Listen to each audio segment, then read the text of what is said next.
Bonjour Lydie, bonjour tout le monde. Ravie d'être avec toi pour ce petit moment qu'on va passer tous ensemble. Et ben Michel, je vais te laisser un petit peu nous raconter ta vie, ou en Mhm. tout cas peut-être une partie du moins, de ton témoignage, de comment tu as vécu ta vie en tant que femme au service de Dieu. Et c'est important pour nous, pour notre génération, de prendre exemple sur ceux qui nous ont précédés dans cette Mhm. marche avec le Seigneur, dans le service de Dieu. Et voilà, donc on voit le service de Dieu, ben, bien sûr, il y a la prédication, il y a la prière, il y a plein de choses comme ça, mais il y a aussi, je dirais, le service dans la vie pratique et comment est-ce qu'on gère la vie pratique quotidienne en étant aussi dans le service de Dieu avec les enfants, la famille, etc. Est-ce que tu peux un petit peu nous partager Oui, bien sûr. tout ça? Bien, pour commencer, c'est c'est assez compliqué au début parce qu'il faut apprendre à donner et à donner son mari. C'est là que ça a commencé. Quand j'ai reçu dans mon oreille de la part du Seigneur qu'il fallait que je le lâche pour le service. Donc Yves a commencé à partir, c'est là qu'il commençait à partir pour servir. Moi, je restais à la maison et comme je te disais tout à l'heure, c'est très important qu'il y ait un des deux parents qui garde les enfants. Parce qu'on peut dire on va servir ensemble, mais quand il y a des enfants, il faut quand même que les enfants sachent que maman est là. Si papa n'est pas là, au moins maman, elle est là. Ouais. Parce qu'après, il y a des reproches. On a été à un moment où on partait tous les deux et assez souvent, par exemple sur le Gabon, on a parti sur une année 4 ou 5 fois. Et là, l'aînée nous a fait comprendre que c'était trop. Ça manquait. Elle avait besoin qu'on soit là. Donc j'ai dit à Yves, eh bien écoute, tu pars et puis moi je resterai. Parce ça n'a pas duré longtemps, c'est sur une année, mais on s'est rendu compte qu'il y avait un besoin Mhm. de la part des enfants. Et c'est le conseil que je donnerais aux gens aujourd'hui, aux personnes qui servent le Seigneur, on peut servir et être à l'arrière. Moi, je servais, je sais que Yves était sur le champ de mission, moi j'étais l'intercesseuse, j'étais dans la prière, je prenais soin des enfants, je m'occupais des personnes qui téléphonaient, j'ai toujours eu ce petit truc au niveau du téléphone, de conseiller, de pouvoir parler, et ça nous a beaucoup aidés. Et c'est aussi une part du ministère, une part de la mission. Des fois, on a l'impression que parce qu'on reste à la maison, qu'on va s'occuper un peu de la vie quotidienne ici, qu'on est détaché de la mission, mais en réalité, c'est ce que tu es en train de dire, Mm. c'est que ça fait partie Oui, de cette mission. oui. Et comment est-ce que toi, tu as vécu et comment est-ce que peut-être le Seigneur t'a conduit à prier dans ces temps-là où on sait que la vie quotidienne avec les enfants, c'est pas toujours facile. Mhm. Il faut faire à manger, il y a les lessives, il y a tout, les devoirs, l'école, Oui. etc. Il y a tout ça à gérer. Et comment est-ce que tu as associé ta vie de prière et ta vie de prière personnelle, bien sûr, mais aussi ta vie de prière pour la mission, pour les gens, à cette vie de maman, finalement, de quotidien? Alors moi je suis très matinale, je me couche tôt, même encore maintenant. Je me couche tôt, 10 heures je suis au lit, mais par contre à 5 heures, 4h30 je suis debout. Encore aujourd'hui, Mhm. même 5 heures du matin, ça ne me gêne pas de me lever. Là je prends mon temps comme avant-hier. J'étais sur le balcon à 4h15, avec ma lampe électrique, en train de lire la parole. Et j'ai prié en langue sur le balcon, toute seule, tranquille, il n'y a pas de bruit. Je ne suis pas dérangée. C'est toujours le matin que je prenais le temps pour pas être dérangée. Comme ça, après, j'étais libérée de pouvoir m'occuper des enfants, d'avoir des personnes qui venaient aussi me voir à la maison, qui avaient besoin qu'on prie avec elles, le téléphone, les gens qui appelaient. Par contre, le téléphone, c'était très prenant parce que j'avais beaucoup, beaucoup, beaucoup Oui. d'appels. Mais j'ai géré ça très facilement, très facilement. Après, les enfants, bon, ben, une fois qu'ils étaient à l'école, l'entretien de la maison, ça se fait. Mm. Hein, c'est pas, on s'occupe de faire ce qu'il y a à faire et puis Oui. voilà. Mais vraiment, les temps de prière, je m'arrêterai plus facilement sur ça parce que c'était mes temps à moi pour quand il était dans la mission, quand Oui. il partait. Je savais qu'il fallait l'accompagner.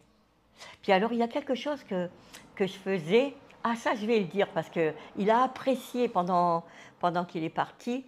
Par exemple, je préparais la valise et je mettais Hein, parce que si je ne mettais pas, il se serait habillé un peu n'importe comment. Alors je mettais la chemise de couleur qui allait avec son pantalon, les chaussettes, la cravate. Et à chaque... je mettais tout ça dans la chemise. Je mettais le pantalon, la chemise pliée dans le pantalon, la cravate, le mouchoir assorti, parce que... Et je lui mettais toujours un petit mot avec un verset biblique, et puis je lui marquais « Je t'aime ». Il m'a dit « Tu ne peux pas savoir ». Il est parti pendant 3 mois une fois. Il m'a dit « Tu ne peux pas savoir, tes petits mots comme ça m'a fait du bien, ça m'a soutenu ». Et ça, c'est magnifique. C'est beau? Les petits soins, et c'est des fois dans ces petites attentions qu'on voit le soutien. Et j'aimerais, si tu peux aussi nous parler de comment soutenir l'autre quand il est dans le ministère, que ce soit la femme qui soutienne son mari ou le mari qui soutienne sa femme quand elle part aussi. Mais tu vois, comment se manifeste le soutien d'une femme, d'un serviteur de Dieu, par exemple? Il faut être attentionné à tous les niveaux, être attentionné, veiller à ce qu'il ne manque de rien quand il va partir. Mais quand il est à la maison, c'est pareil, il faut veiller. J'ai toujours fait attention qui rentrait à la maison. La critique, chez nous, ça n'existait pas. On ne voulait pas entendre des choses parce que quelquefois, tu as des frères qui viennent et ils veulent parler. Non, non, non, pas chez nous. Nos oreilles ne sont pas des poubelles. Je prenais soin toujours de veiller à ce qu'ils ne soient pas dérangés. Et puis quand ils travaillaient au bureau, donc j'étais le filtre, si tu veux. Je ne laissais pas les gens entrer au bureau. J'allais le voir si c'était possible. Sinon, ils me disaient non, mais je disais, vous reviendrez plus tard. Oui. Mais j'ai veillé, je veillais, je faisais attention. Veiller dans la présence. Oui. Et j'imagine aussi que des fois, il y a eu des moments, des fois d'épreuves, des moments difficiles. Est-ce qu'il y a eu comment vous avez géré des fois des moments de découragement, s'il y en a eu? J'ai un tempérament très fort. Donc, découragement, je ne sais pas si tu l'as vu chez moi. En tout, s'il l'a vu chez moi, je m'adresse à lui parce que c'est lui qui filme. Mais s'il avait des découragements, moi, j'ai toujours été assez... une meneuse. Une meneuse. Voilà, je suis une meneuse. Une meneuse dans la vie, une meneuse voilà, dans la prière oui, aussi. oui, dans la prière, dans la vie. Je suis une intercesseuse, je passe beaucoup de temps dans la prière. Avec mon Seigneur, tout en faisant ce que j'ai à faire. Rien ne m'arrête. Mais par contre, il y a quelques fois, il n'y avait pas ce qu'il fallait, il allait partir financièrement, il n'y avait pas d'arrivée ou quoi. Et une fois, j'ai fait une expérience magnifique. J'ai dit, on a une amie qui avait perdu son papa. Et elle habitait à 600 km. J'ai dit à Yves, écoute, quand même, c'est son père et on est très proches. Il me dit, moi, je ne peux pas partir. Je ne peux pas partir. J'ai dit, ben moi, j'y vais. Si toi, tu ne vas pas, moi, j'y vais. Alors, j'ai dit, si tu es d'accord, j'y vais. Il me dit, tu fais. Je suis partie là-bas avec un serviteur de Dieu qui partit, m'a pris en passant. Et nous sommes allés. Et quand j'ai été là-bas, elle m'a donné... Il devait partir au Tchad. Il n'avait pas les finances pour son billet. Et avant de partir, elle me fait, j'ai quelque chose à te donner. Elle me donne une enveloppe. Le prix du billet était dans l'enveloppe. Je dis, si je n'avais pas été, tu ne serais pas parti. Donc, quelquefois, dans le couple, il y en a un des deux qui doit faire quelque chose pour pouvoir agir, faire, aller. Tu vois, c'est pas toujours évident, pas toujours facile. Oui, il faut être à l'écoute, voilà. Finalement. Et je voulais te demander aussi, te poser cette question, qui je pense est importante, en tout cas pour notre génération à nous, où on est jeune et on ne sait pas toujours des fois comment faire, on n'a pas toujours d'exemple aussi en face de nous pour avoir un modèle, finalement, un exemple à suivre, ou quand on a des questions, des choses qu'on se demande. Et j'ai rencontré dernièrement, au fil de ma vie finalement, beaucoup de jeunes femmes qui sentent qu'elles ont quelque chose au fond d'elles à donner, qu'elles veulent donner pour le service. C'est valable aussi pour les hommes. Mais elles ne savent pas toujours comment laisser ça sortir, comment pouvoir exprimer ce qu'elles ont au fond d'elles, dans le sens qu'elles ont reçu de Dieu, comment l'exprimer, des fois aussi dans quel contexte l'exprimer, parce que des fois c'est pas forcément, on va pas toujours être à l'aise d'aller prêcher ou l'occasion de pouvoir aller prêcher, puis tout le monde n'est pas appelé forcément à faire ça, mais des fois on a quand même quelque chose que Dieu nous a donné au fond de nous et qu'on doit donner, qu'on doit partager, qu'on a envie au-delà de devoir. Mais comment faire pour trouver sa place, pour pouvoir justement moi je l'ai prise, hein. Tu l'as prise. Je l'ai prise ma place. Le Seigneur m'a parlé, je l'ai prise. Par contre, je ne suis pas une prédicatrice. Je prêche pas. Mais par contre, par exemple, au Burkina Faso, j'avais des entretiens avec les femmes. Voilà. On faisait des entretiens avec les femmes. J'apportais quelque chose avec, par exemple, la veuve de Sarepta, tout ça, j'apportais. Ça, je sais faire. Mais c'est pas, je ne vais pas dire que c'est quelque chose qui est inné en moi. Je le faisais parce que je savais qu'il y avait un besoin. Tu vois. Mais après, je ne peux pas dire que je vais prendre le micro puis je vais parler. C'est lui qui prêche. Qui prêchait. Ouais, et toi, comment tu dis, voilà, j'ai pris ma place? J'ai pris ma place. Comment tu as Quand pris ta place? Comment j'ai pris ma place? Ben, j'ai poussé les cailloux qu'il y avait devant moi. Parce que j'avais plutôt un peu timide. Tu vois. D'accord. J'étais un peu timide quand même, mais je sais que Dieu ne nous a pas donné un esprit de timidité. Hein. Donc j'ai dit, je vais pousser ces cailloux, ces rochers qui sont là, parce que je veux m'appuyer sur le rocher qui est Jésus et je veux porter ce qui est à porter. Amen. Après, dans le sens de ta question, ben, j'ai pris ma place, hein, je ne peux pas dire autrement. Mais c'est sa réponse. C'est ma réponse. Tu vois, il faut oser, voilà, en sorte il faut ça. oser. Il faut oser. Avoir l'audace d'oser, se positionner. Voilà, avoir de l'audace. Et puis dire, bon, ben, j'y vais. Au début, c'était un peu caïca parce que je prenais beaucoup de notes et je me suis rendu compte, puis je prends toujours beaucoup de notes, mais je me suis rendu compte il fallait faire des espaces sur mon cahier. Je faisais des espaces pour toujours bien tu vois, tu comprends ce que je veux dire? Oui. Je faisais les 2 lignes en haut, je baissais un peu en bas, comme ça je me retrouvais toujours. Parce que sinon, si on écrit les lignes derrière les lignes, comme quand on va à l'école, non, hein, ça peut pas, on ne peut pas arriver à apporter ce qu'on a à apporter si on fait comme ça. C'est très parlant, je trouve, ce que tu dis. C'est quelque chose de très pratique, très technique, on va dire, d'écrire sur une feuille, mais de laisser de l'espace avant la prochaine ligne, la prochaine parole. Et je pense que ça parle aussi dans nos vies quand on reçoit quelque chose du Seigneur, de laisser l'espace à cette parole pour qu'elle puisse nous remplir, faire son travail, faire son œuvre en nous, avant d'aller chercher autre chose. Des fois, on a envie d'empiler, de cumuler. Ça me fait penser à toutes ces femmes qui aiment le shopping.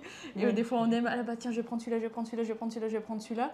Mais après, on n'a plus l'espace dans l'armoire déjà. C'est ça. Et on n'a pas non plus l'espace de les porter. Et avec les choses que le Seigneur nous donne aussi, c'est la même chose. C'est ça. Le but, c'est pas de toujours tout cumuler. Mais qu'est-ce qu'on a fait avec ce que le Seigneur nous a donné? Est-ce qu'on a pris notre place? Est-ce qu'on est allé faire avec ce qu'on avait dans la simplicité? Comme tu dis, toi, tu prenais du temps avec les femmes en entretien personnel, individuel, et tu leur apportais finalement ce que chacune avait besoin dans le partage, dans la simplicité. Au lieu de des fois toujours vouloir tout cumuler, mais laissons l'espace pour que Dieu puisse agir avec cette parole en nous avant d'aller chercher toujours quelque chose de nouveau. Et tu vois, aujourd'hui, par exemple, tu peux demander à Yves, quand on part, je peux aller au marché, je vais toujours parler à quelqu'un. Je travaille individuel, je sais faire au niveau de l'individuel. En personnel direct. J'ai fait une expérience une fois à plusieurs personnes, j'ai vu qu'il y en avait 2 qui essayaient de me monter sur le dos. J'ai dit non, c'est pas bon. S'il y a 3 ou 4 personnes et qu'on veut parler à une personne, que les autres se mettent contre toi, j'ai compris. J'ai compris qu'il ne fallait pas le faire. Donc quand je parle à une personne, généralement ça marche. En prenant le temps justement. Je prends le temps, je parle. À part. Oui. C'est un conseil. Et je sais prendre des décisions. Je ne suis pas une indécise. Tu vois, je sais prendre mes décisions. Et alors comment on fait pour prendre une bonne décision? Comment on fait? Ben, c'est simple, je sais ce que je veux. Je te prends un exemple. Je devais changer mes lunettes. Je vais avec Yves chez l'opticien et je vais pour chercher mes lunettes. J'arrive, je regarde, je fais le tour comme ça simplement. Mes yeux s'arrêtent sur une paire. Alors la dame, elle me regarde, je dis « Ah, j'en ai vu une paire. » Je les prends, je les essaie. C'est bon. Ah, déjà, vous ne voulez pas en essayer d'autres? Je dis non, c'est bon. Et c'est pareil si je vais chercher une paire de chaussures. Je n'essaye pas 36 paires de chaussures. Je rentre, je regarde, je vois une paire de chaussures, elle me plaît. C'est celle-là. Je sais prendre ma décision. Prendre la décision. Et c'est aussi dans l'œuvre de Dieu, c'est pareil. On prenait les décisions, toujours ensemble. Hein. On n'a jamais rien fait sans coordonnées, voilà, sans qu'on Sans se ait... mettre en accord. Voilà. Toujours. Et encore aujourd'hui. Mhm. Il me demande avant, t'as vu l'autre jour? Il voulait te Être donner d'accord, quelque chose. Il me l'a demandé. J'ai dit, bon, bien sûr, il n'y a pas de problème. Ouais. C'est rare que je lui dise non. Mais quelquefois, si pendant un temps, il me disait, bon, pour l'œuvre, bon, on va acheter. Alors moi, l'œuvre, c'est 1 centime, c'est 1 centime. Hein. Mhm. C'est Une bonne très... gestion. Et comme je suis la présidente de l'association. Oui, une fois, il voulait acheter, je ne sais plus, c'était... je ne sais plus ce que c'était comme un appareil. Il vient me voir, j'étais à la cuisine. Vous savez, quand on est dans la cuisine, les femmes. Et puis en plus, j'étais dans mon esprit avec le Seigneur. Il vient me voir, il me fait chérie, je crois qu'il va falloir qu'on rachète un appareil. Cet appareil-là, il commence à. Il me dit qu'est-ce que t'en penses? J'ai dit non. Non. Alors il me regarde. J'ai dit non. Ah, et il s'en va dans le bureau, il était triste. Hein, parce que je lui dis jamais non. Et puis je suis retournée au bureau, puis je lui fais oh, pardon, excuse-moi. J'ai dit oui, tu peux le commander. Il me dit ben, qu'est-ce qui t'a fait changer d'avis? Ben, j'ai entendu le Seigneur qui me disait il en a besoin. Vous voyez, détacher l'annon. Hein, Oui, il en a besoin. Donc si je lâche pas l'annon qu'il a besoin, comment veux-tu que le travail du bureau se fasse? En réalité, il en avait réellement besoin. Oui, savoir prendre les bonnes décisions. Les bonnes mais aussi décisions, être oui. attentif. Oui. Comme tu dis, qu'est-ce qui t'a fait changer d'avis? J'ai entendu le Seigneur. Il Alors en que a tu étais besoin. dans ta cuisine en train de faire des choses très pratiques. Je l'entends souvent dans la cuisine. Voilà, ou dans les toilettes aussi. Voilà. Dans les WC, je suis tranquille, personne ne me dérange. Techniques et quotidiennes. Mais c'est aussi savoir être attentif, connecté et faire attention à entendre la voix de Dieu et à savoir la reconnaître. Parce que le Seigneur nous parle quand c'est en train de faire les spaghettis ou autre chose. Oui. Ah oui, c'est vrai que... nous interpelle d'une façon ou d'une autre. Ben Michel, je te remercie pour tous ces bons conseils qui sont vraiment précieux. Et je vous encourage, mesdames, jeunes filles, jeunes femmes, à être attentives à tout ce qui a été transmis. Il y a des choses qui peuvent vous paraître peut-être techniques ou simples, mais il y a une profondeur dans ces choses parce que c'est un vécu, c'est une expérience, c'est un témoignage. Et le Seigneur veut nous enseigner aussi au travers de toutes ces choses qui sont pratiques, qui sont quotidiennes. Et soyez attentives pour entendre la voix du Seigneur, pour apprendre à avoir une bonne gestion. Tout ce qui a été partagé est précieux et vous est donné simplement, gratuitement, et prenez-le comme un trésor que le Seigneur vous donne. Il y a des clés qui sont essentielles dans ce qui a été partagé aujourd'hui. Alors on veut simplement vous encourager à en prendre soin et à en prendre la mesure pour que ça puisse nourrir votre vie. Merci Michel, merci à tous et que le Seigneur vous bénisse.